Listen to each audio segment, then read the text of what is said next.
एक पत्नी अपने पति के अगेंस्ट एलिगेशन लगाती है कि उसके पति ने उसको हरास किया है या फिर उसके पति ने उसके साथ सेक्सुअल इंटरकोर्स किया है बिना उसकी सहमति के।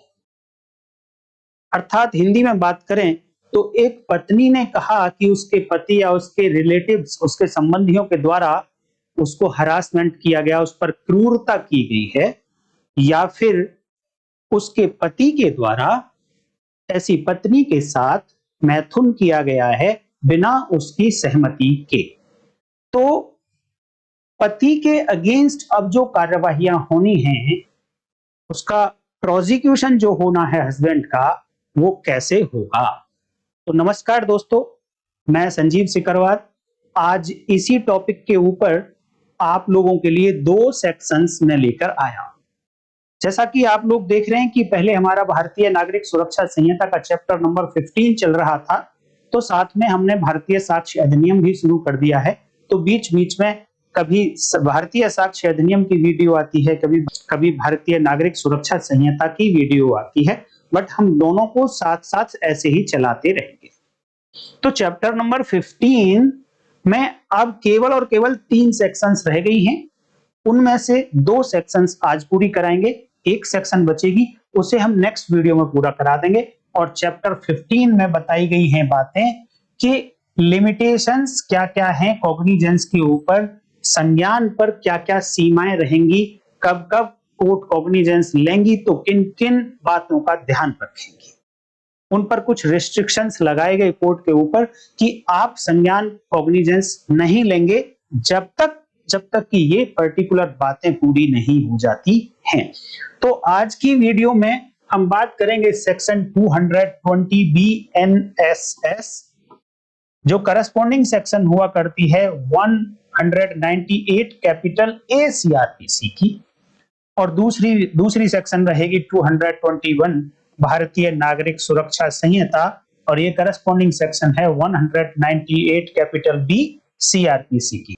इन दोनों ही सेक्शंस में जो बात होती है वो है ऑफेंसेस अगेंस्ट वाइफ।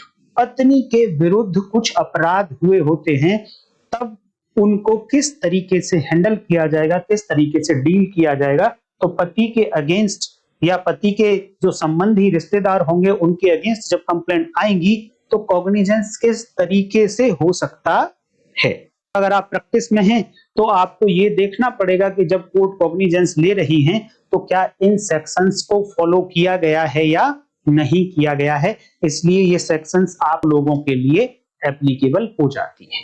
पुलिस को ये देखना है कि क्या ये रिस्ट्रिक्शंस होने के बावजूद भी जब एक पत्नी ऐसी इंफॉर्मेशन, ऐसी सूचना उनके पास लेकर आएगी इन दोनों ऑफेंसेस से रिलेटेड, तो उनको एफआईआर करनी है या नहीं करनी है, इसके बारे में भी आज जानकारी मिलेगी। देखिए, सबसे पहले बात करते हैं section 220 BNSS corresponding to 198 capital A CRPC। और जो ये 198 कैपिटल A CRPC है, ये आईपीसी की सेक्शन 498 कैपिटल A से ही कनेक्टेड है। इधर देखिए, जो सेक्शन आईपीसी में 490 कैपिटल A हुआ करता था हस्बैंड द्वारा या हस्बैंड के रिलेटिव्स द्वारा वाइफ का हरासमेंट करना, उस पर क्रूएल्टी करना, उसके लिए यहां पर सजा का प्रावधान था, वो अब बीएनएस में सेक्शन 85 हो गया है। और अब इस 85 के लिए जो भारतीय नागरिक सुरक्षा संहिता में प्रोसीजर बताया गया वो सेक्शन 220 में बताया गया है। और 221 की बात करें बीएनएस में तो यही सेक्शन पहले 198 कैपिटल B CRPC हुआ करती थी, और यहां पर ऑफेंस था आईपीसी का 376 B कैपिटल B, जो रेप के ऑफेंसेस में से एक है, बट स्टिल रेप की कैटेगरी में नहीं आता है, क्योंकि यहां पर जो सेक्सुअल इंटरकोर्स किया वो हस्बैंड ने किया है, अपनी वाइफ के साथ किया है, इसलिए उसको रेप की कैटेगरी में तो नहीं ला सकते, बट स्टिल वो एक ऑफेंस है। क्या इंग्रेडिएंट होंगे, मैं आगे इनके बारे में बात करूंगा। वो सेक्शन जो आईपीसी में 376 कैपिटल B हुआ करती थी, अब वो भारतीय न्याय संहिता में सेक्शन 67 हो गई है। तो सेक्शन 67 पर एप्लीकेबल है सेक्शन 221 BNSS और सेक्शन 85 BNS पर एप्लीकेबल है 220 BNSS। तो सबसे पहले देखते हैं section 221 BNSS corresponding to 198 capital B CRPC। ये अगर ऑफेंस हुआ है 67 BNS का तो कोर्ट कॉग्निजेंस कैसे लेंगी, किनकी कंप्लेंट्स पर लेंगी, वह पुलिस रिपोर्ट पर लेंगी, बहुत ध्यान से आपको सुनना है। उससे पहले आपको जानना पड़ेगा कि सेक्शन 67 BNSS के इंग्रेडिएंट्स क्या हैं, ये कहती क्या है, किस बात को इन्होंने पनिशेबल दंडनीय बनाया है। तो हेडिंग इसका कहता है sexual intercourse bye husband upon his wife during separation. पति द्वारा अपनी पत्नी के साथ पृथककरण के दौरान मैथुन, इसको पनिशेबल बनाया गया है। तो इसके इंग्रेडिएंट अगर देखें, मैं पूरी की पूरी लैंग्वेज पढ़ाऊं उससे अच्छा है कि छोटी सी सेक्शन है, इसके इंग्रेडिएंट आपको बता देता हूं। इंग्रेडिएंट आप नोट भी कर लेना, क्योंकि BNSS के साथ साथ ये IPC की एक सेक्शन आपके लिए हो भी जाएगी। सेक्शन 67 BNS जो सेक्शन 376 कैपिटल B IPC हुआ करती थी, उसका पहला first ingredient, husband has sexual intercourse with his own wife. पति ने अपनी पत्नी के साथ मैथुन किया होना चाहिए। पति पत्नी इंटरकोर्स, पहला इंग्रेडिएंट। नंबर 2 इंग्रेडिएंट कि जब ऐसा मैथुन किया गया तब पत्नी व पति दोनों पृथककरण में रह रहे थे। When she is living separately, whether under a decree of separation or otherwise। जब ये ऐसा एलिगेशन आया है कि पति ने पत्नी के साथ इंटरकोर्स किया है, सेक्सुअल इंटरकोर्स किया है, तो उस समय पति और पत्नी सेपरेशन में होने चाहिए, पृथककरण में होने चाहिए, चाहे वो पृथककरण एक कोर्ट की डिक्री से हो रहा था या फिर अदरवाइज अन्यथा किसी और तरीके से, बट पृथककरण में रह रहे थे, एक साथ नहीं रह रहे थे। पृथककरण का मतलब ये नहीं है दोस्तों के डाइवोर्स हो गया है, शादी टूट गई है, ऐसा नहीं है। शादी अभी चल रही है, बट किसी कारण से, चाहे तो समाज ने ऐसा निर्णय लिया, चाहे परिवार वालों ने ऐसा निर्णय लिया, चाहे कोर्ट ने डिक्री पास की कि आप दोनों इतने दिन तक अलग अलग रहिए, उस दौरान अगर पति ने पत्नी के साथ सेक्सुअल इंटरकोर्स कर दिया है तो वो एक इंग्रेडिएंट होगा इस सेक्शन का। बट थर्ड इंग्रेडिएंट यहां से बनता है, इस थर्ड इंग्रेडिएंट से बनता है ऑफेंस। वो कहा कि such intercourse, such sexual intercourse was made without her consent. जब ऐसा मैथुन किया गया तो पत्नी की सहमति के विरुद्ध किया गया था। पत्नी ने ऐसे इंटरकोर्स की सहमति नहीं दी थी। तो ये 3 इंग्रेडिएंट्स का मतलब है कि तीनों के तीनों कंप्लीट होने चाहिए। ऐसा नहीं कि तीनों में से कोई एक पूरा हो जाएगा तो सेक्शन 67 BNS बन जाएगा, नहीं, ऐसा नहीं है। अब जब ये 3 इंग्रेडिएंट पूरे हो जाएंगे तो अब पनिशमेंट कितनी लिखी है इसमें, एटलीस्ट 2 इयर्स। एटलीस्ट 2 इयर्स का मतलब होता है नॉट लेस देन 2 इयर्स, 2 साल से कम की नहीं होगी, बट ये बढ़ सकती है। तो कहां तक बढ़ सकती है, which may extend to 7 years plus and shall also be liable to fine। The husband shall also be liable to fine, उसे फाइन भी भरना पड़ेगा। ऐसा नहीं है कि या तो फाइन दे दे या जेल ले ले, ऐसा नहीं है, दोनों के दोनों होंगे और एटलीस्ट 2 साल तक की सजा होगी, जो बढ़कर 7 साल हो सकती है। यहां पर एक वर्ड यूज हुआ, सेक्सुअल इंटरकोर्स, मैथुन। अब क्वेश्चन ये आता है व्हाट इज सेक्सुअल इंटरकोर्स, जो इस सेक्शन में वर्ड यूज हुआ है। तो इसी सेक्शन में, सेक्शन 67 में एक एक्सप्लेनेशन लिखा गया, स्पष्टीकरण लिखा गया, और वहां पर ये कहा गया कि जो सेक्सुअल इंटरकोर्स यहां वर्ड यूज हुआ है, इसका मीनिंग वही होगा जो सेक्शन 63 BNS में रेप को डिफाइन करते हुए क्लॉज ए से क्लॉज डी तक जो 4 बातें लिखी, इन चारों में से कुछ भी एक हो जाएगा तो माना जाएगा कि वो सेक्सुअल इंटरकोर्स हो गया है। इन चार बातों को आप बेयर एक्ट में जाकर पढ़ लीजिए। जो तीसरी बात है, जो थर्ड पॉइंट है सी पर लिखा हुआ, उस पर बहुत ज्यादा माइंड अप्लाई करना पड़ता है और बाकी तीन बातें आपको आसानी से समझ आ जाएंगी, उनको आप समझ लीजिए। तो जो वहां पर मीनिंग है इन चार बातों में लिखा गया है उसी को सेक्सुअल इंटरकोर्स कहा जाएगा और वही बातें यहां सेक्शन 67 के लिए भी एप्लीकेबल होंगी। जब ये सारे इंग्रेडिएंट्स किसी एक सूचना में इकट्ठे होकर जब वाइफ ने ऐसी सूचना पुलिस को दी तो क्वेश्चन आता है कि पुलिस इसमें एफआईआर करे या ना करे। क्यों ऐसा क्वेश्चन क्यों उठता है? इसके लिए देखिए section 221 BNSS corresponding to 198 capital B CRPC कहती है कॉग्निजेंस ऑफ ऑफेंस। देखिए ये हेडिंग है और भैया मुझे ये हेडिंग समझ में नहीं आया कि ये ऐसा हेडिंग क्यों बनाया गया। अपराध का संज्ञान, भाई सारी ही सेक्शंस में अपराध के संज्ञान की बात हो रही है, बट हर सेक्शन में कोई ना कोई एक स्पेसिफिक सेक्शन होती है तो हेडिंग में लिख देते हैं जैसे कि ऊपर 220 में लिखा है। पर चलो अब जो लिख दिया भैया लिख दिया, उसी को पढ़ेंगे। तो सेक्शन 221 बीएनएसएस कहती है no court shall take cognizance of an offence punishable under section 67 BNS. कोई भी कोर्ट जो अपराध सेक्शन 67 बीएनएस में दंडनीय बनाया गया है उसका कॉग्निजेंस नहीं लेंगी। कोर्ट पर रिस्ट्रिक्शन लगाया, कॉग्निजेंस नहीं लेंगी, लेकिन इसका मतलब ये नहीं कि टोटली नहीं लेंगे। लोगों में हमेशा ऐसे ही लिखा जाता है, पहले मना कर दिया जाता है फिर कहता है हाँ जी आप ले भी लेना, लेकिन कुछ कंडीशंस के साथ। तो वो कंडीशंस क्या होंगी, कब ले सकती हैं कोर्ट कॉग्निजेंस? तो रिस्ट्रिक्शंस किसी को कहा जाता है कि पहले मना कर दिया गया, पहले एक बार लगा दिया गया, लेकिन इस बार को फिर थोड़ी देर के लिए उठा दिया जाता है, तो अब यहां से रास्ता खुल जाता है। जैसे ट्रेन का फाटक आप लोगों ने देखा होगा, तो इसी तरीके से ये यहां पर बार लगे हुए हैं। सेक्शन 67 का कॉग्निजेंस कब होगा, अब क्वेश्चन ये आता है। तो पहली बात, वेयर द पर्सन्स, यहां पर्सन्स कौन है? Husband and wife are in marital relationship. अभी तक उनका जो स्टेटस था, मैरिटल स्टेटस, वो ये था कि वो मैरिड हैं, अभी उनकी मैरिज चल रही है।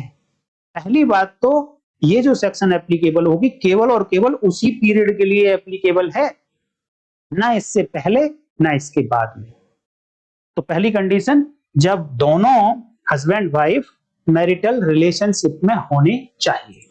तो लिखा है कि no court shall take cognizance except upon complaint having been filed और made by wife against husband. तो पहली बात तो ये है कि एक कंप्लेंट हो जो वाइफ ने की हो और अपने हस्बैंड के अगेंस्ट की हो, ऐसे ऑफेंस के लिए सेक्शन 67 बीएनएस के लिए। तो कंप्लेंट का मतलब परिवाद जो मैजिस्ट्रेट को एड्रेस होगा, मैजिस्ट्रेट को किया जाएगा। जो पुलिस को दी जाती है वो सूचना होती है, वो कंप्लेंट नहीं होती है। तो एक बात तो ये हुई कि वो वाइफ की ही कंप्लेंट होनी चाहिए, यहां पुलिस रिपोर्ट पर कॉग्निजेंस नहीं हो सकता। लेकिन एक कंडीशन लगा दी छोटी सी और, कि कोर्ट क्या देखेंगे जब ऐसी कंप्लेंट आएगी कि उसके कोई वाइफ अपनी कंप्लेंट लेकर आएगी कि उसके हस्बैंड ने उसकी सहमति के विरुद्ध उसके साथ मैथुन सेक्सुअल इंटरकोर्स किया जब वो सेपरेशन में थी, तो कोर्ट क्या देखेंगे?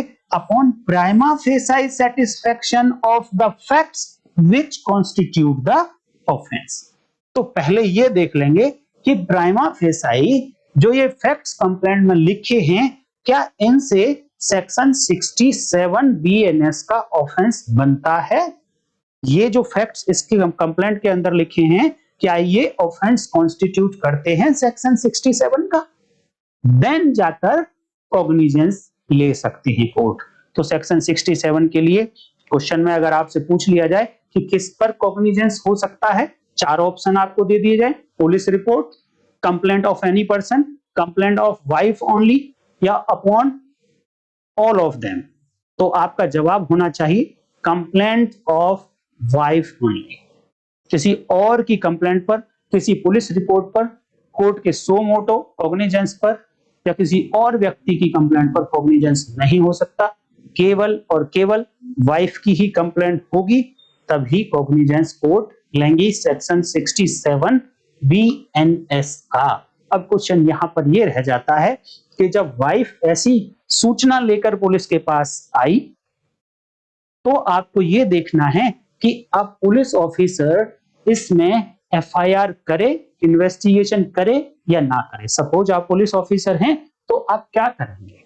तो ऐसी सिचुएशन में पुलिस को केवल और केवल एक ही बात देखनी होती है कि जब भी पुलिस के पास कोई सूचना आए, तो सबसे पहले ये देखना है उस सूचना को पढ़ने के बाद कि ऑफेंस कौन सा कॉन्स्टिट्यूट होता दिखाई दे रहा है इस सूचना में लिखे हुए फैक्ट से। तो यहां पर वो ऑफेंस मिलेगा कि 67 बीएनएस। तो अब दूसरा काम होता है पुलिस ऑफिसर का कि वो बीएनएसएस की फर्स्ट शेड्यूल का फर्स्ट पार्ट उठाकर देखे। अगर ऑफेंस आईपीसी बीएनएस का है तो वहां पर देखे कि इस ऑफेंस को कॉग्निजेबल बताया गया, संज्ञेय बताया गया है या असंज्ञेय बताया गया है, नॉन कॉग्निजेबल बताया गया। अगर वहां पर इस ऑफेंस को कॉग्निजेबल बताया गया है, तो अब वो मर्जी तो है ही नहीं उसकी कि वो एफआईआर रजिस्टर करे या ना करे, बल्कि वो बाउंड है पुलिस ऑफिसर और स्टेशन हाउस ऑफिसर के उसे अब एफआईआर रजिस्टर करनी ही पड़ेगी और उसके पास कोई ऑप्शन नहीं है। अब जब एफआईआर करनी पड़ेगी तो जनरली इन्वेस्टिगेशन भी करना पड़ेगा। तो ये जो सेक्शन है 221, ये एफआईआर पर रोक नहीं लगाती, ये इन्वेस्टिगेशन पर रोक नहीं लगाती, ये केवल और केवल कॉग्निजेंस के टाइम पर पिक्चर में आएगी और कॉग्निजेंस पर रोक लगाती है कि किसी और बात पर, पुलिस रिपोर्ट पर या किसी और की कंप्लेंट पर कॉग्निजेंस नहीं लेना कोर्ट को। केवल और केवल ऐसी वाइफ की कंप्लेंट, ऐसी वाइफ की परिवाद होना चाहिए, उसी पर कॉग्निजेंस लेंगे। और ये trial by court of session है ये ऑफेंस, और साथ में बेलेबल ऑफेंस है, जमानती अपराध है। पुलिस को ऐसे अगर हस्बैंड को अरेस्ट करना भी है ऐसे अपराध में, तो उसे अरेस्ट करते ही बेल देनी ही पड़ेगी अगर हस्बैंड श्योरिटी देता है तो। अब बात करते हैं next section 220 BNSS corresponding to 198A CRPC. इसका हेडिंग है prosecution of offences under section 85 BNS की धारा 85 बीएनएस के अपराध का अभियोजन कैसे होगा।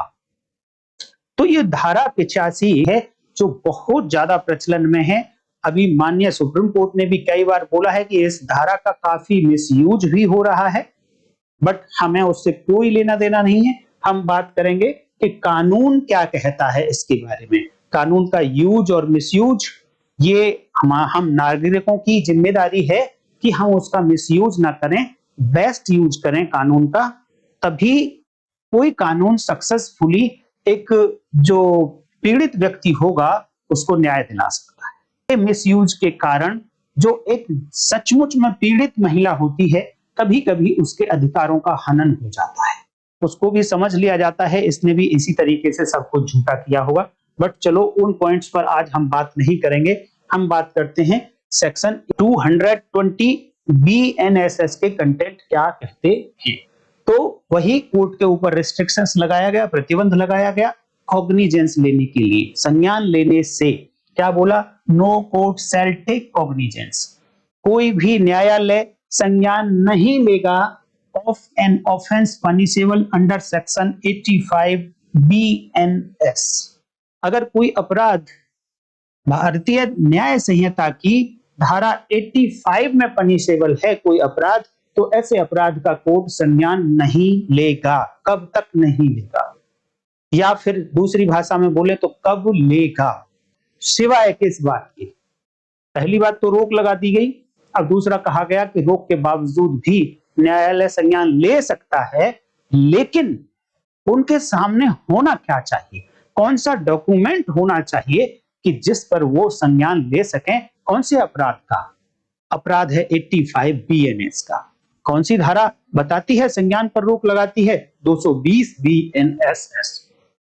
उन्होंने कहा कि संज्ञान नहीं लेंगे except upon a police report of facts which constitute such offence. देखिए, ऐसे अपराध को बनाने वाले तथ्यों की जब तक पुलिस रिपोर्ट कोर्ट के सामने नहीं आ जाएगी तब तक कोर्ट कॉग्निजेंस 85 बीएनएस का कॉग्निजेंस नहीं लेंगे। अर्थात साधारण भाषा में आपको याद रखने के लिए कि 85 बीएनएस का कॉग्निजेंस पुलिस रिपोर्ट पर हो सकता है। और पुलिस रिपोर्ट कौन सी? जो सेक्शन 193 बीएनएसएस में बनाकर पुलिस आफ्टर इन्वेस्टिगेशन कोर्ट के सामने फॉरवर्ड करेगी।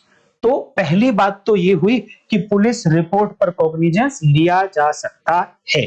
नंबर 2, पहली बात तो police report. Number 2, cognizance, no court shall take cognizance of offence punishable under section 85 BNS except upon a complaint made by the person aggrieved by the offense।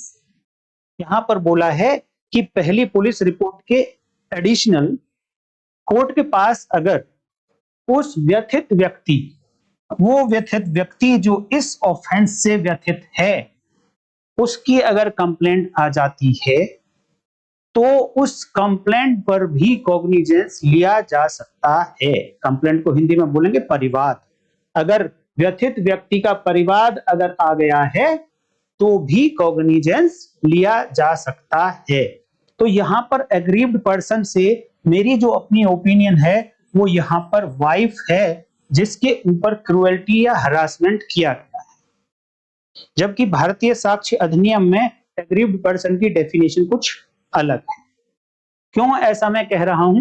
क्योंकि इस aggrieved person से अलग बहुत सारे पर्सन्स और भी लिखे हैं यहां पर इसी सेक्शन में लिखे कि या तो एग्रीव्ड पर्सन की कंप्लेंट पर कॉग्निजेंस ले लेना कोर्ट को बोला, या फिर एग्रीव्ड पर्सन की कंप्लेंट नहीं है तो फिर इनमें से किसी की भी कंप्लेंट हो तब कॉग्निजेंस ले लेना। तो वो कौन कौन से पर्सन्स होंगे दूसरे वाले लोग जो एग्रीव्ड पर्सन से अलग हैं? तो उन्होंने कहा the complaint made by her father. इसके लिए वाइफ के जो पिताजी हैं इन्होंने अगर कंप्लेंट किया, परिवाद किया है। Complaint made by her mother, उसकी माताजी ने जो परिवाद किया। Complaint made by her brother, उसके भाई ने जो कंप्लेंट की उस पर कॉग्निजेंस लिया जा सकता है। Complaint made by her sister, उसकी बहन ने कंप्लेंट की। Complaint made by her father's और मदर्स ब्रदर और सिस्टर। ये जो यहाँ फ्रेज है फादर्स और मदर्स, ब्रदर और सिस्टर, इसमें 5 लोग इंक्लूड हो जाते हैं। इसको अगर मैं साधारण भाषा में बताने की कोशिश करूं तो कंप्लेंट मेड बाय हर चाचा, कंप्लेंट मेड बाय हर ताऊ, कंप्लेंट मेड बाय हर बुआ, complaint made by her mama and complaint made by हर मौसी। इन 5 लोगों में से भी किसी ने अगर कंप्लेंट की तो भी मैजिस्ट्रेट कॉग्निजेंस, कोर्ट कॉग्निजेंस ले सकते हैं। और लास्ट में कुछ पर्सन और लिखे गए, वहां पे लिखा complaint made by any other person. Any other person means जो पीछे पर्सन लिखे गए aggrieved person, mother, father, brother, sister और चाचा, ताऊ, बुआ, मामा, मौसी, इनसे अलग कोई दूसरा पर्सन भी अगर कंप्लेंट करेगा तो कोर्ट कॉग्निजेंस ले सकते हैं। बट यहां कंडीशन है कि वो दूसरा person must be related to her. वो व्यक्ति जो दूसरा पर्सन है वो वाइफ से रिलेटेड होना चाहिए, लेकिन रिलेशन किस तरीके से हो? Related by blood, related by marriage, related by adoption. खून का रिश्ता हो, शादी से बना हुआ रिश्ता हो, या एडॉप्शन, गोद लेने से रिश्ता बना हो। तो इस तरीके से भी अगर कोई रिश्ता बना है किसी व्यक्ति का तो वो कंप्लेंट कर सकता है। लेकिन इन सब लोगों को अगर कंप्लेंट करनी है, इन सबको जो लास्ट वाले हैं, केवल पहले वाले नहीं, ये अदर पर्सन ओनली, इनको अगर कंप्लेंट करनी है तो पहले कोर्ट की लीव लेनी पड़ेगी with the leave of court. Court की परमिशन के बाद ही ये वाले जो लास्ट वाले पर्सन हैं ये कंप्लेंट कर सकते हैं।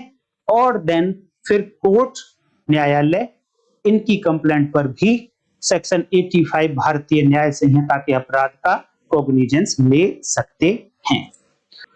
बस 220 BNSS corresponding to 198 capital A CRPC में इतनी ही बातें बताई गई हैं। यहां पर बात हो रही है कि सेक्शन 85 BNSS कहता क्या है, ब्रीफ में थोड़ा सा बता देता हूं।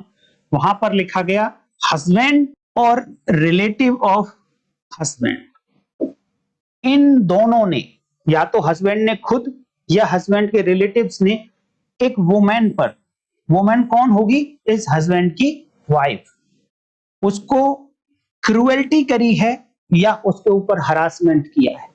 तो क्रूएल्टी की डेफिनेशन सेक्शन 86 में दी गई है। 85 से नेक्स्ट सेक्शन 86 में डेफिनेशन क्रूएल्टी की दी गई है। अगर आपसे क्वेश्चन आ जाए, पूछा जाए कि भारतीय न्याय संहिता में क्रूएल्टी कहां डिफाइन किया गया है, तो आपका जवाब होना चाहिए 86। और अगर ये क्वेश्चन आए कि वाइफ के अगेंस्ट जो क्रूएल्टी की हस्बैंड ने या उसके रिलेटिव्स ने, उनको पनिशेबल कहां बताया गया है, तो आपका जवाब होना चाहिए सेक्शन 85। और यहाँ जो सेक्शन 86 में क्रूएल्टी की डेफिनेशन दी गई है, वो इसी सेक्शन के रिलेशन में दी गई है 85 के रिलेशन में, कि जो वर्ड 85 में क्रूएल्टी वर्ड यूज हुआ उसका मीनिंग क्या होगा। तो section 220 BNSS corresponding to 198 capital A CRPC, मैं उम्मीद करता हूं आपको समझ आ गया होगा और आपने इसके मेन कंटेंट्स को नोट भी कर लिया होगा। तो ये थी दो सेक्शंस, सेक्शन 220 एंड 221 BNSS। उम्मीद करता हूं दोस्तों आपको समझ आ गई होंगी। अब केवल और केवल एक सेक्शन बचती है, सेक्शन 222, और वहां बात आती है प्रोसिक्यूशन ऑफ डिफामेशन। इसको हिंदी में बोलते हैं मानहानि का अगर कोई केस हो रहा है तो उसका प्रोसिक्यूशन, उसका अभियोजन कैसे होगा। और इस सेक्शन के बाद चैप्टर 15 BNSS कंप्लीट हो जाएगा। उसके बाद बात करेंगे चैप्टर नंबर 16 की, और बहुत ही इंपॉर्टेंट चैप्टर है चैप्टर नंबर 16, और इंटरेस्टिंग भी है। बहुत सारे प्रैक्टिसिंग लॉयर्स के लिए तो बहुत ही इंपॉर्टेंट है। तो अगर आपको वीडियो अच्छी लगी है दोस्तों, तो लाइक कर दीजिए, हाइप कर दीजिए। अगर आप नए आए हैं तो चैनल को सब्सक्राइब कर लीजिए। ऐसी ही वीडियोस आपको भारतीय नागरिक सुरक्षा संहिता, भारतीय साक्ष्य अधिनियम, भारतीय न्याय संहिता, सभी पर detailed video with logic, with good interpretation, with practical examples आपको मिलती रहेंगी। तो आज की वीडियो में इतना ही, और नेक्स्ट वीडियो में फिर मिलेंगे। तब तक के लिए नमस्कार, जय हिंद।